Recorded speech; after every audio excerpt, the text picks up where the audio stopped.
Welcome, everyone, to a special Real Key Points section. This is brought to you by Erie Realty, your neighbors right here in the metro Atlanta area. Glad to be here. Whether you're maybe thinking about your next move or just curious about the local housing market here in Atlanta or, just want to stay informed, we're here to unpack what's really happening. Today, we're taking a look at a topic that can sound a little intimidating maybe, but it's actually quite important to understand.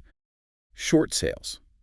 Sometimes called distressed properties. Yeah. We've gathered some info to help sort of demystify this process for you. That's right. And it's true. Terms like short sale and distressed property, they might seem complex, a bit jargony. Right. But understanding the basics can be incredibly beneficial, whether you're potentially looking to buy or maybe you're a seller facing some challenges. So the goal today is clarity, shedding some light on what these situations really entail. Exactly. Okay, let's unpack this then. What exactly is a short sale? Okay. So a short sale occurs when a homeowner, well, they need to sell their property, right? Right. But the sale price they can realistically get, it just won't be enough to cover the full amount they still owe on their mortgage. Sorry.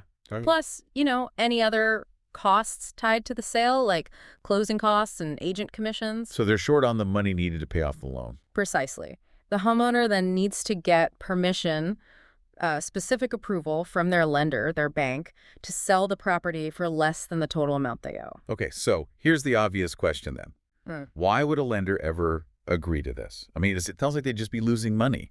That's a really valid point. It does seem counterintuitive, doesn't it? Yeah. But lenders often agree to a short sale to avoid what could be, well, potentially much greater costs and, frankly, hassle involved in a foreclosure.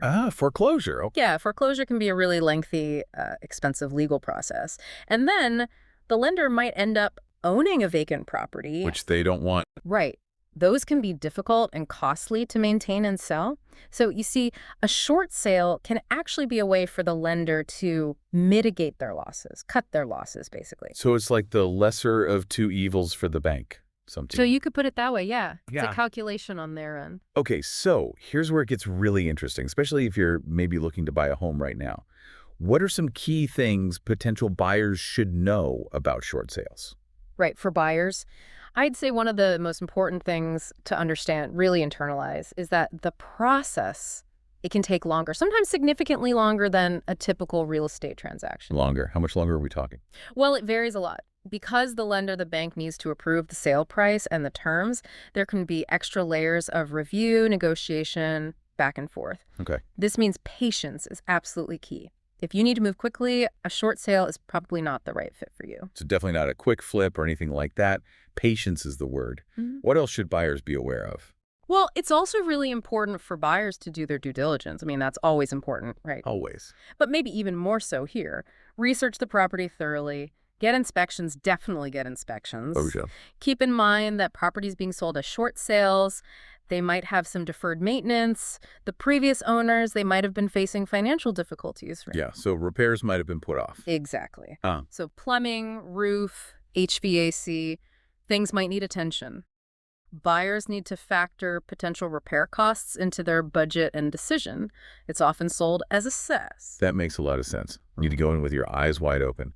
Okay, now let's flip the coin. What about sellers? What's important for them to know if they're considering a short sale? Okay, for sellers, a short sale, it can be a way to avoid some of the more negative consequences of a full foreclosure. Like the impact on their credit score. Yeah, that's a big one. Foreclosure typically hits your credit harder and stays on your record longer. However, and this is crucial, it's essential to understand that a short sale can still impact their credit. It's not a free pass. Right. Not consequence-free. Not at all. And there might also be tax implications. Sometimes the amount of debt forgiven by the lender could be considered taxable income. Oh, wow. Okay. So it's really, really crucial for sellers in this situation to consult with experienced real estate professionals like us at Erie Realty and financial advisors or tax professionals, maybe even an attorney, to understand their specific situation. So it's not a simple fix, definitely not easy, but it can be a better alternative to foreclosure in some specific cases. What else should sellers kind of brace themselves for? Well, sellers need to be prepared to provide quite a bit of detailed financial information to their lender. It's part of the short sale application package. Like what kind of information? Things like bank statements, pay stubs, tax returns, a hardship letter explaining why they can't afford the mortgage anymore. It helps the lender assess their financial situation and, determine if a short sale is really the most viable option. So transparency is key. Absolutely. Transparency and cooperation with their real estate agent and the lender are crucial for the process to even have a chance of succeeding. It takes work on the seller's part. This raises an important question for me. Are short sales something we see more often in certain types of markets, like, say, during economic downturns? That's a good question. Yes, economic downturns or periods of, say, high unemployment can sometimes lead to an increase in short sales. That's because more homeowners might find themselves facing financial hardship, unable to keep up with payments. That makes sense. However, it's important to note that short sales can and do occur in pretty much any market. It's often less about the overall market conditions and maybe more about individual homeowner circumstances. Like a job loss or medical bills, divorce, things like that. Exactly, life events that impact finances. So while broad economic trends can play a role, personal circumstances are usually the primary driver behind needing a short sale. Okay, so tying this all together, what does this mean for our listeners, for people right here in the metro Atlanta area? How does this play out locally? Well, understanding short sales, it can really open up potential opportunities and also highlight potential challenges for both buyers and sellers right here in our local Atlanta market. Okay, how so? For buyers. For buyers, as we mentioned, it might present a chance to purchase a property at a potentially lower price point than similar non-distressed homes. A potential bargain aspect. Right. Although, again, they need to be prepared for that potentially longer timeline and the assets condition often involved. It requires a certain type of buyer. And for sellers here in Atlanta facing difficulties. For local sellers who are facing financial hardship, a short sale can be a viable path to avoid foreclosure. It helps them move on while mitigating some, though not all, of the negative financial impacts. It's another option to be aware of. So knowing about this process adds another layer to understanding our specific Atlanta real estate landscape. Definitely. It's part of the full picture. It really sounds like navigating this whole short sale process, whether buying or selling, requires some pretty specific expertise. It's not something you'd want to DIY, right? Where can our listeners turn for help? Oh, absolutely. You definitely want guidance. Working with experienced real estate agents, agents who truly understand the intricacies of short sales is highly, highly recommended for both buyers and sellers. Someone who's done these before. Yes, exactly.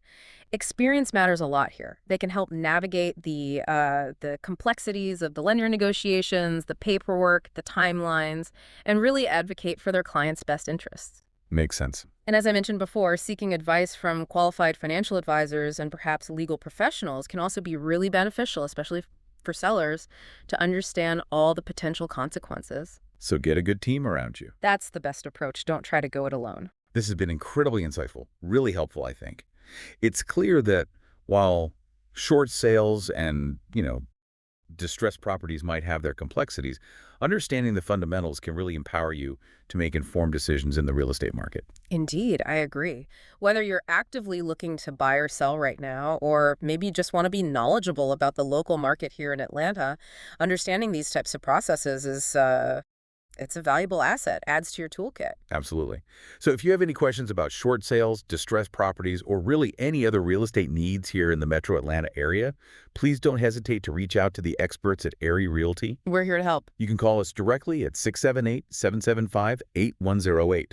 Again, that's 678-775-8108. We're here to help you navigate the market with confidence. Thanks so much for tuning into this special Real Key Point session. We really hope this deep dive has shed some light on the sometimes confusing world of short sales. Hope it was useful. Now, here's something to think about as we wrap up. How might understanding different types of real estate transactions, like the short sales we discussed, influence your own long-term financial planning and your housing goals? It's something to consider as you navigate your real estate journey. Good food for thought. Definitely. We'll catch you next time with more real key points from Erie Realty.